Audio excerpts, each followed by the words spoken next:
You're tuned in to the Restaurant Rockstars podcast. Powerful ideas to rock your restaurant. Here's your host, Roger Bodwin.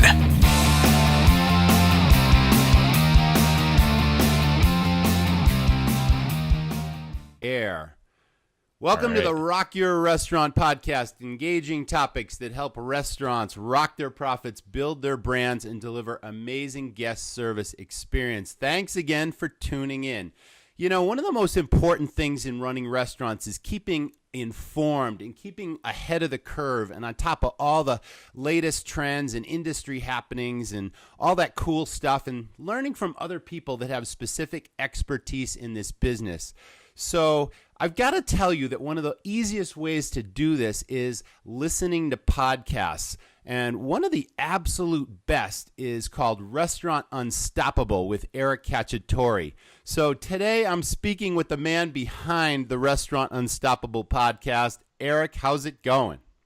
It's going awesome today, Roger. I'm feeling unstoppable like always. I love it. That is, you know, what a great mantra that is. I know that when listeners tune into your show, that's one of the first engaging questions they get is, are you feeling unstoppable and why? So that is just a really awesome way to start out your day, whether you're running a restaurant or doing a podcast. That is so cool.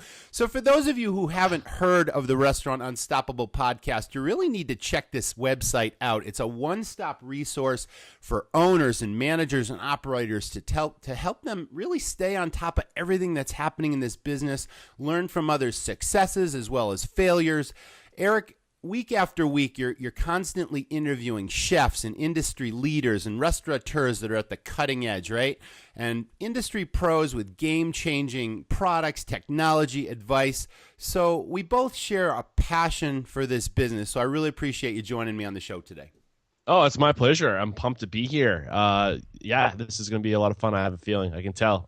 So you have a really, really interesting story about how you got into this business, what your ultimate goals are, and, you know, where you're going from here. So why don't you share that with our listeners?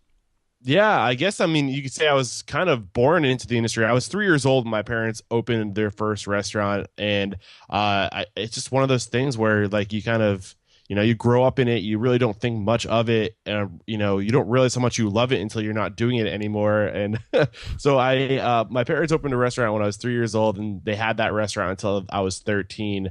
But I continued to work in the restaurant industry. They kind of steered me in the direction of the more traditional college route. I had expressed my interest in owning a restaurant someday, but there was that typical, you know, we work so hard so you don't have to go to college. You don't own restaurants own you.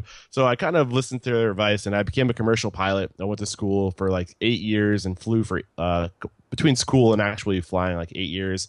And then I just realized that I wasn't happy, that aviation industry wasn't for me. And I, like, in the back of my mind, I kind of always was thinking, you know, I'll work hard in aviation, I'll make the money, and then when I have the money, I'll go and do what I want to do, which is just ass backwards, pardon my language. Like, that's not the right way to do it. So I decided to start this podcast. I went back to school for hospitality, and I was learning about how to, you know, I wasn't really sure what I wanted to do. I just knew I wanted to work in restaurants. So I'll tell you a story about a professor I had.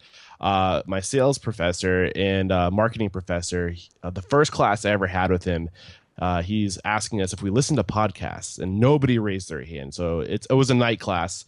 So he walks out into the hallway. You can see him through the little window in the door, and he looks left and he looks right, and he screams, "You've got to be effing kidding me." And he comes back into the classroom. He's like, "You guys have so much information right at your fingertips. The world is right there. Like, your homework assignment is to go home and to find a podcast that interests you and just to learn." So at the time, I was kind of interested in just entrepreneurial ventures, and I was really passionate about the hospitality industry. I wanted to learn from successful restaurant people. So I couldn't find a good restaurant podcast, but I did start listening to entrepreneurial podcasts, which taught me about the world of podcasting. And then I finally just made the decision to start my own restaurant podcast, and that's what Restaurant Unstoppable is. So just let me say that again. And that's what Restaurant Unstoppable is, just my way to create a podcast for other aspiring restaurant professionals like me.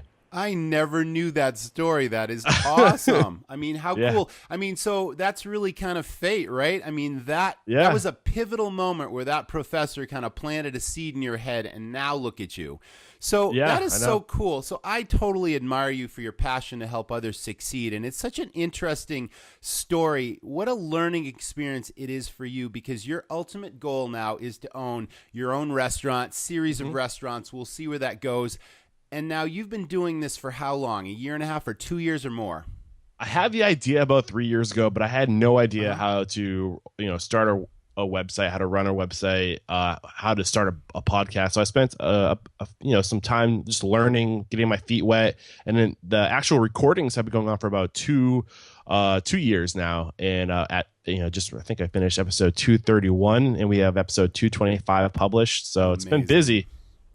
Yeah. Man, you're on a ride. But the key point here is, giving yourself every chance to succeed in the future when you absolutely take the leap and jump into this business. A lot of people know, and some people don't know, that I jumped into the restaurant business with no experience, and that was almost the kiss of death, because this business is so challenging. It's got such a high failure rate, and there's so many moving pieces and parts, and you are literally giving yourself an education, and every single person that you talk to is not only educating you, but every one of your listeners. And we can all learn. I'm still learning. I've been in the business for 22 years, and every time I listen to one of your podcasts, I learn something new. So what a unique way to get into the business. What a super smart way of just arming yourself with as much information as possible. And you just did a show on mentors a week or so ago, and now you have unlimited mentorship in your chosen path right now until you decide that the timing is right. So that is just a great, great story. So besides the Restaurant Unstoppable podcast, you've recently launched a really cool newsletter with lots of resources for your listeners. So you're really trying to pack as much information that's value added, for those people that are following you, restaurateurs, managers, operators, that sort of thing. Why don't you tell us about all the different facets of Restaurant Unstoppable and what some of the benefits are and how people can, opt in? For sure. So, I guess starting from the beginning, it just started as the podcast, where essentially I just seek out the most successful restaurateurs I can find. A lot of it's through referrals. The last question I ask during every episode is who's just one restaurant professional that you admire and you think would be a great guest in the show. So they're calling out a lot of their colleagues, people that they admire in the industry. So we're always just getting incredible people on the show. On the format, basically, the questions I ask, it starts off with getting that motivational, inspirational ball rolling with a success quote, and then we kind of dive into the path they took to get to where they are today. So if you're somebody who wants to get into this industry, you can look at people and see what path they took to get to where they are today. We talk about their it factors. Those are habits, characteristics, traits, things that they think they possess that contribute to their success. Then we talk about a failure, which is a time where they just messed up big time, and what they learned from that failure. And I just think we can learn so much from failures. And I think that's probably one of my favorite questions, because sometimes you can't really afford to make big mistakes in this industry because the margins are so small, especially early on. So you really got to get it right the first time. And that's why I think that part is so important. And then from there, we go into like the second half of the interview, where it's meant to be a little bit more faster paced. I ask questions about how to get the initial capital to get started, what people did, what advice they have, if they could do it again, how they hire, how they lead, how they manage, how they do work-life balance, what books they've read, what technologies they're using in their restaurant. And it's really just meant to extract information and little pieces of advice. And that's really the purpose of the podcast, is to go to people who are proven successful in the industry and just get their advice, extract their stories, extract their recommendations. So if you're opening a restaurant, like, you can really kind of weed through all the information that's out there, and it's just meant to bring all that to one spot. So that's the big chunk of Restaurant Unstoppable, is that podcast. And then, like you mentioned, I just started the newsletter, which really is just a summary of what big lessons I took away that week, or what tools and resources were recommended, all in that email, so you don't have to go searching for it on the website. Just trying to make it easier. And then on the website, we also have a tools and resources page, which is basically just a list of all the tools that have been recommended on the show. And the same with the books page, which is a list of all the books my successful guests have read and that they recommend we read to be successful. And it's all right there. And that's there's some plans for the future, but right now the thing I'm working on is a mastermind group, which is people can come and join other like-minded individuals at the same point of their career, so we can get together and talk and share knowledge and books and resources, the recommendations our guests are giving us, and just lean on each other for support and motivation. So there's a lot going on, Roger. Sorry, that was a little. That was awesome. And the thing that really strikes me is the contrast between success and failure. And, failure is something that we all, I guess, out of human nature try to avoid. And it's something that embarrasses certain people. And I learned a long time ago, I think it was Albert Einstein that said, "I have not failed. I just found 10,000 ways that didn't work." And that's an interesting quote, because every famous or, popular or, amazing entrepreneur that's accomplished amazing things has failed more than once in his quest to pursue his or her quest to pursue what their end goal is, and I've had my share of failures in this business and outside of this business. And if you're not learning from your failures, there's something wrong. So I think that's awesome that you blend and you always ask that question, because it's not just about the successes. You can learn just as much or more from your failures. Now, to sort of cap that off, you have this term that you love to use called knowledge bombs, okay? Let's talk about some of the knowledge bombs from maybe some recent podcasts that just knocked your socks off and said, "Whoa, I'm so glad I asked that question." Anything? Oh, Stu? man. There's so many, right? So many lessons I've taken away.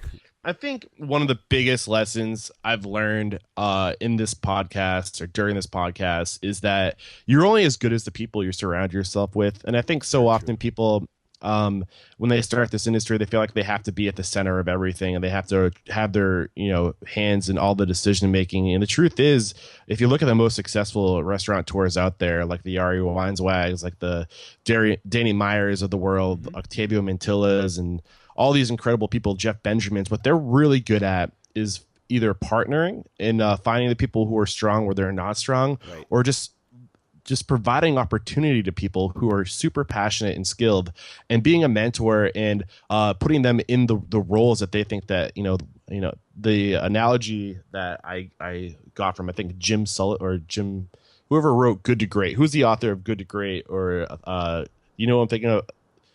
Oh, it's bothering me. I'm gonna, but the idea, I'll think of it eventually and I'll say it. But the idea is you have to get people on your bus, and then you have to put them on the right seat on that bus, and just surround yourself with these people who can, who said it? Octavio Mantilla said, "You can accomplish anything as long as you don't mind who gets the credit."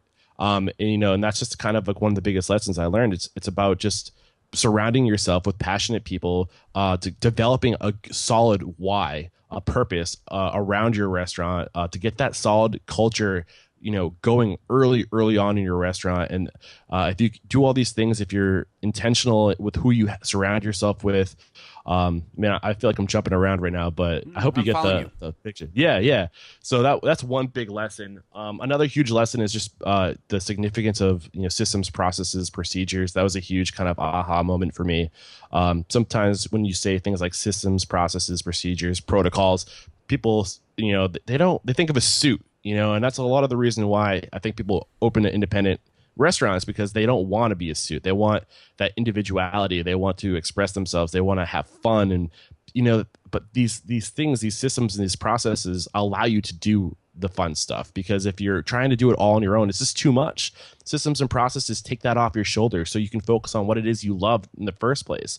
A great book about that is The E-Myth, a must read for anybody in this industry. I read that book. That is a great one. Yeah, absolutely. So those are two of some of the biggest lessons. And it's not about, food is a huge part of this industry to be successful, but you really need to have that culture. You really need to, it's such a people heavy industry, and it's about experience and just making people happy, both your guests and your employees, and really just being there for other people. And I could go on and on, but those are some of just the biggest takeaways I've gotten from doing the show, Roger.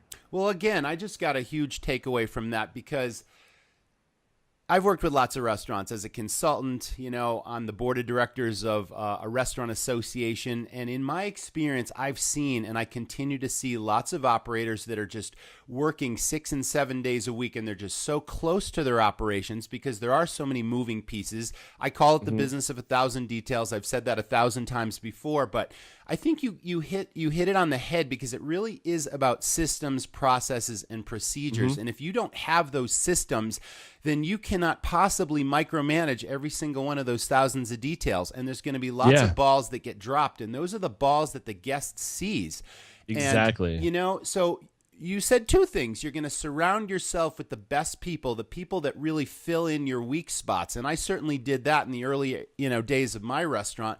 But if it wasn't for the systems that I created, I would not have succeeded because the managers and the restaurant owners that I've worked with are so close to their operations. They're just putting out those daily fires, and they happen all the time. The unexpected is constantly happening. The dishwasher breaks down.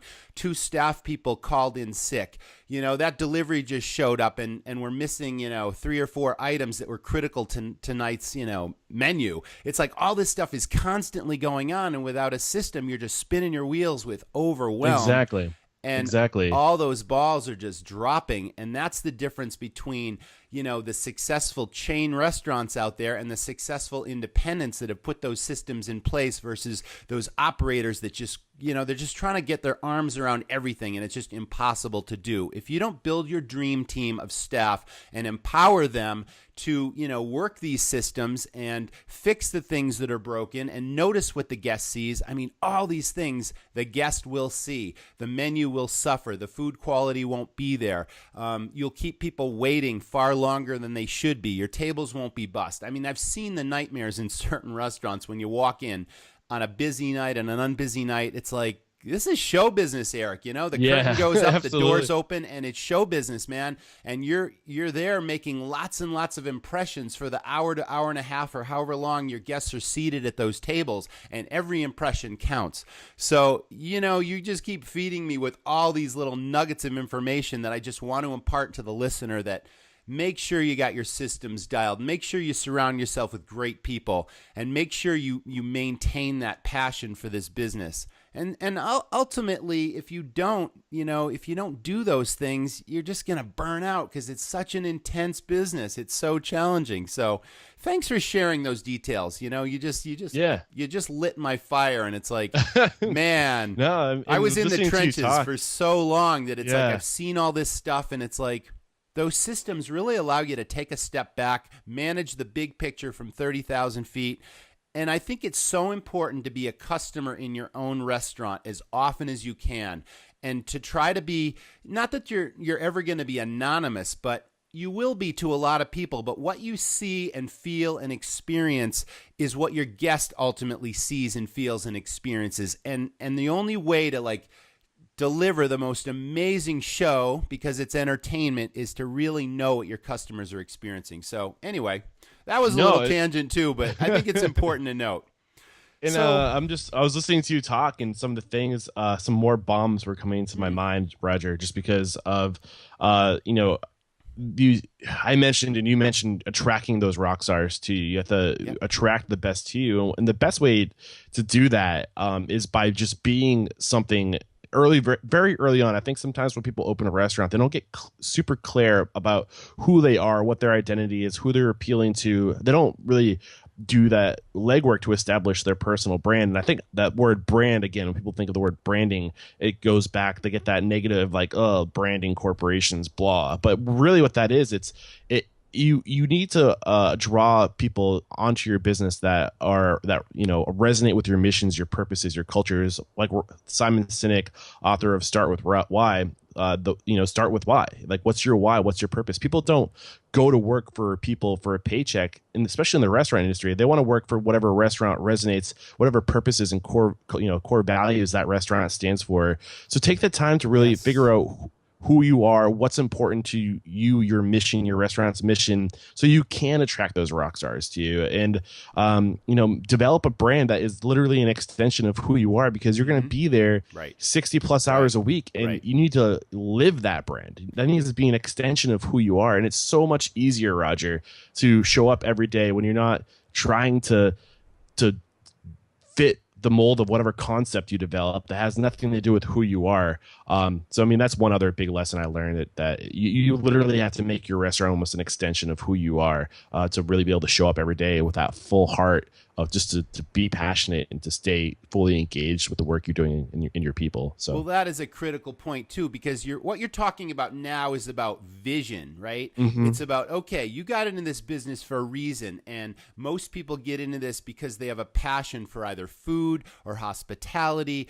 or just this business because they've worked in it and it's their life's purpose, it's their life's calling. So what's your original vision? If you're opening a restaurant for the first time right now, if you've had a restaurant for years, go back to day one, and what was that passion that drove you to open that place? And how did you envision that restaurant to look like before you even opened the doors for the first time? That's really what branding is about. Your theme, your concept, your menu, your decor. It's like every little thousand detail that your guest is going to experience is all part of that vision, all part of that passion and your brand. So that is just critically important to marketing, to setting yourself apart from your competition out there. And then the people you hire should again be an extension of that brand and be unique personalities. Absolutely. Using their own brand, becoming their own brand within your vision. And then the whole thing becomes part of your restaurant culture. And that's what's really unstoppable when you got that brand. Exactly. There's just so much that stems off from doing it right from the very beginning, because you got to get everybody, pulling in the same direction. And when you can stay clearly who you are, you're going to attract like-minded people to your restaurant that will pull in the same direction. And it's just, there's so much value that comes with just getting clear about your culture, your visioning, and attracting amazing people. If you want to learn more about visioning, I think another great book is Ari Weinzweig's An Anarchist Approach to Leadership, I believe, or business. Yes. Just search Ari Weinzweig, Zimmerman's, and you'll find the book. It's a great book, but he has like little articles about how to vision and do all those culture building exercises. It's great stuff. Attracting the right staff is also part and parcel of attracting your right customer, because your brand, your vision, your passion, you also have an idea of who your ideal customer avatar is in this restaurant too. And granted, we can't be all things to all people, but I think that there's a very important part about creating a concept that's going to attract the kinds of people that you want to serve and the right demographic. And that varies based on location and based on, whether you're a family casual restaurant or a 5-star fine dining restaurant. It's like you got to keep all these things in mind, because there is an ideal customer avatar, and it's not every person that's walking down the street. In some cases, it might be. If you've got a sports bar, if you've got a diner, then it is. But if you've got a 5-star restaurant, if you've got a certain theme restaurant, if you're really family focused, all these things are important to think about. So you want to attract the right staff that deliver the experiences to your customer, and you want to keep who your ideal customer is, as part of that vision as well. So Absolutely. That is so cool, man. So do you have a time frame in mind when you'd like if you could look 5 years ahead of time, 2 years ahead of time? 2 questions here. When do you see yourself opening your first restaurant? And when you do, are you going to continue doing the podcast? That's like a great question. It's always been a dream of mine to open a restaurant, but when you're constantly pushing yourself, and learning new things and expanding your horizon, like your vision is always changing. And right now that's kind of where I am. My vision is always changing of what kind of restaurant I want to open, or, and like I mentioned earlier, it's all about attracting that dream team to you. And I just don't feel like I have attracted that team onto myself yet. And right now, my focus is just to learn as much as possible, to network, to find people who are similarly passionate or have the same core values as I do, and then surround myself with this team.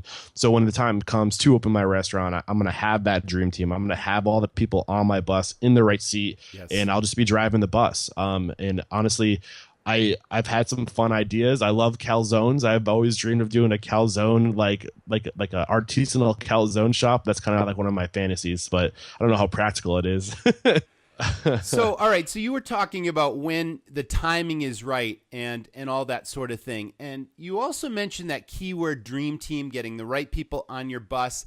And I wanted to add something to that as well, because when we talk about dream team, we're talking about our staff, our employees, and there's so many challenges in this business because of high turnover, because it is transient by nature. We get a lot of young people in this business that just kind of come and go every couple of months.